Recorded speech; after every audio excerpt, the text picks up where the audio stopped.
ನಮಸ್ಕಾರ ವೀಕ್ಷಕರೇ, ಜಾನಕಿ ಟಿವಿ ಸುದ್ದಿವಾಹಿನಿಗೆ ಸ್ವಾಗತ. ನಾನು ನಿಮ್ಮ ಎಂ ಮಹಾದೇವಸ್ವಾಮಿ. ಭಾಗವಹಿಸಿದ್ದಾರೆ. ಹಾಗೆ ಉಪ್ಪಾರ ಸಂಘದ ಅಧ್ಯಕ್ಷರಾದ ಯೋಗೇಶ್ ಅವರು,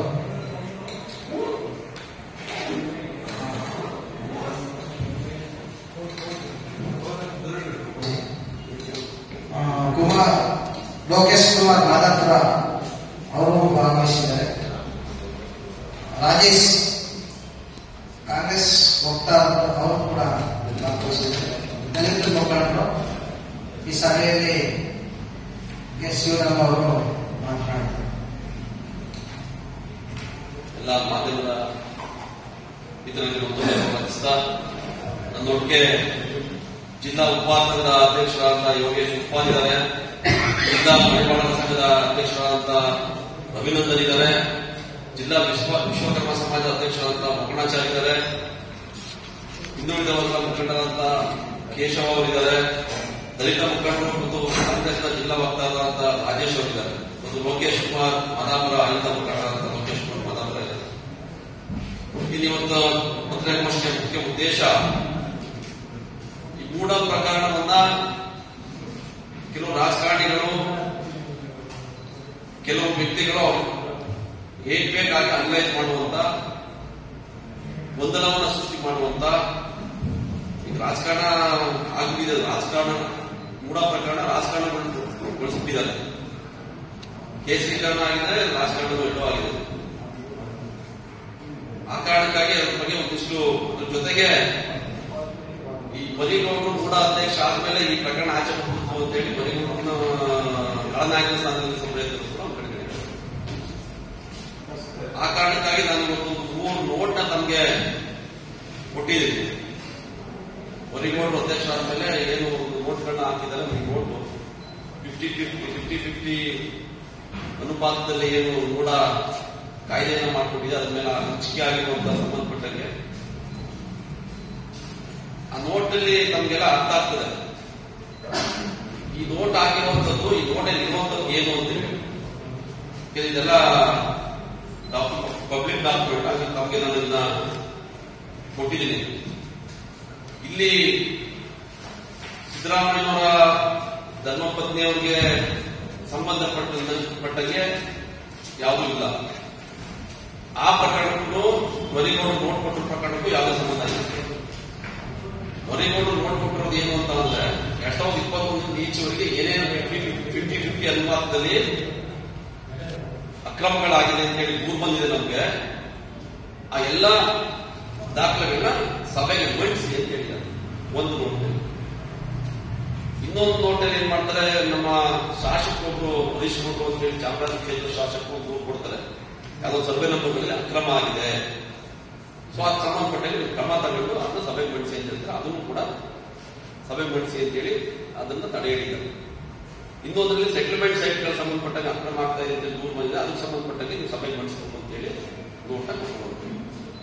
ಆದ್ರೆ ಇಲ್ಲಿ ಪಟ್ಟಭದ್ರ ಹಿತಾಸಕ್ತಿಗಳು ಏನ್ ಮಾಡ್ತಾರೆ, ಇವೆಲ್ಲ ಸಭೆಗೆ ಬಂದ್ರೆ ಅವರ ಬಣ್ಣ ಬಯಲಾಗ್ತದೆ ಅಂತ ಹೇಳಿ ಮೂಢ ಒಳಗಿರುವಂತಹ ಕೆಲವು ಅಧಿಕಾರಿಗಳು, ಕೆಲವು ರಾಜಕಾರಣಿಗಳ ಹಿತಾಸಕ್ತಿಯನ್ನು ಕಾಪಾಡಲಿಕ್ಕೆ ನೇರವಾಗಿ ಬಿಜೆಪಿ ಜೆಡಿಎಸ್ ಬೇರೆ ಯಾರ್ಯಾರು ಅಕ್ರಮ ನಿವೇಶನಗಳನ್ನ ಮಾಡ್ಕೊಂಡಿದ್ದಾರೆ 50-50 ಅನುಪಾತದಲ್ಲಿ, ಅವರ ಹಿತಾಸಕ್ತಿ ಕಾಪಾಡ್ಕೊಳ್ಳಿಕ್ಕೆ ಏನ್ 50-50 ಅನ್ನೋ ಅನುಪಾತದಲ್ಲಿ ಮುಖ್ಯಮಂತ್ರಿಗಳಂತ ಪತ್ನಿಯವರ ಹೆಸರಿಗೆ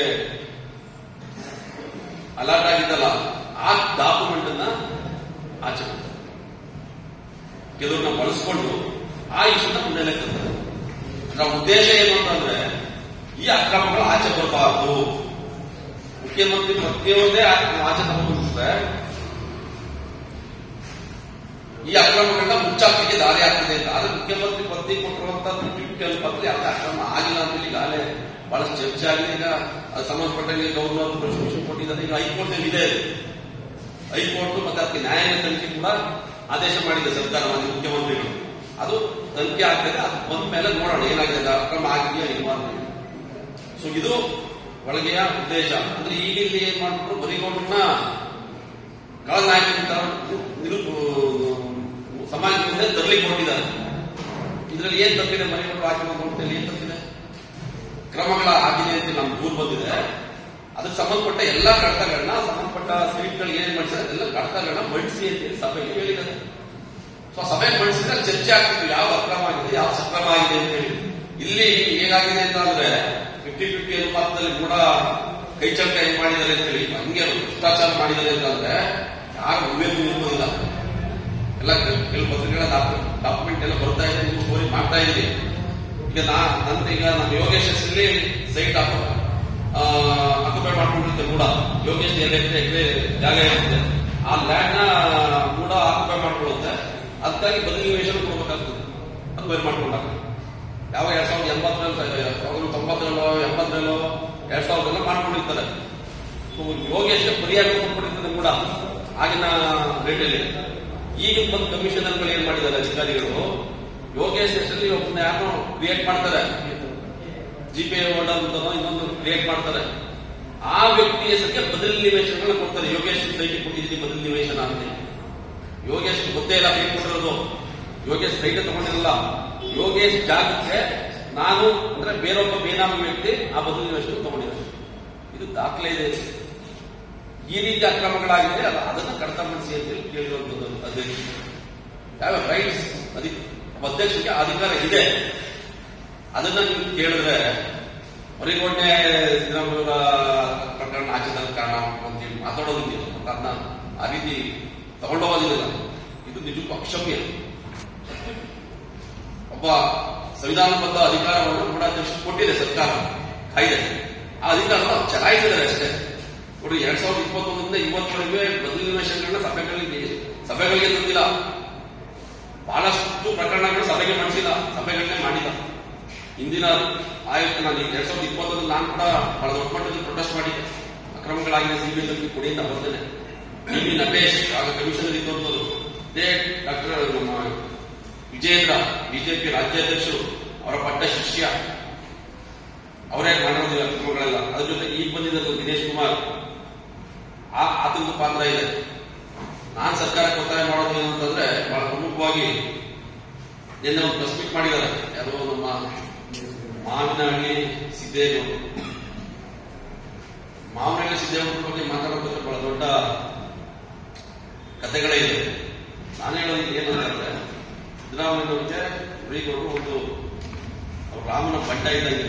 ಮರಿಗೌಡರು ಆಗುವವರೆಗೂ ಹೋದ್ಸಲ 5 ವರ್ಷ ಅಧಿಕಾರಿಯಿಂದ ಏನು ಅಧಿಕಾರ ಕೊಡಲಿಲ್ಲ ಅವ್ರಿಗೆ. ಈ ಸರಿ ವಿಧಾನಸಭಾ ಚುನಾವಣೆಗೆ ಚಾಮುಂಡೇಶ್ವರಿಗೆ ಅವ್ರ ಟಿಕೆಟ್ ಸಿಗ್ಬೇಕಾಗುತ್ತೆ.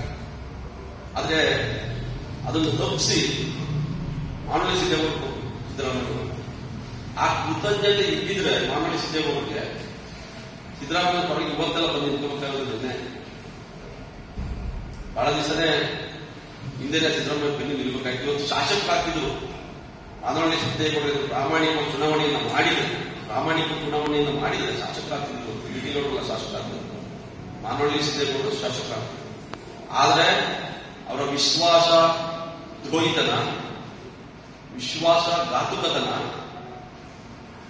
ಸಿದ್ದರಾಮಯ್ಯ ಬೆನ್ನಿಗೆ ಚೂರಿ ಹಾಕಿದ್ರಿಂದ ಅವರು ಈ ಚುನಾವಣೆಯಲ್ಲಿ ಗೆಲ್ಲಕ್ಕಾಗಲಿಲ್ಲ. ಬುಕಿಂಗ್ ಇಲಾಖೆ ಮಾನವಳ್ಳಿ ಸಿದ್ದೇಗೌಡ ಬುಕಿಂಗ್ ಇಲಾಖೆ ಹಾಗಂದ್ರೆ ಕಾಂಗ್ರೆಸ್ ಪಕ್ಷದ ಸದಸ್ಯನೇ ಅಂತ ಇರುವಂತ ಕರ್ಕೊಂಡು ಸಿದ್ದರಾಮಯ್ಯ ಟಿಕೆಟ್ ಕೊಟ್ಟು ವಿಧಾನಸಭೆ ಚಾಮುಂಡೇಶ್ವರಿ ಏನ್ ಮಾಡಿದ್ರಿ ನೀವು? ನಾವು 2-3 ಸಭೆಗಳ ಪೂರ್ವಭಾವಿ ಸಭೆಗಳಿಗೆ ಚರ್ಚೆ ಮಾಡಿ ಸಂದರ್ಭದಲ್ಲಿ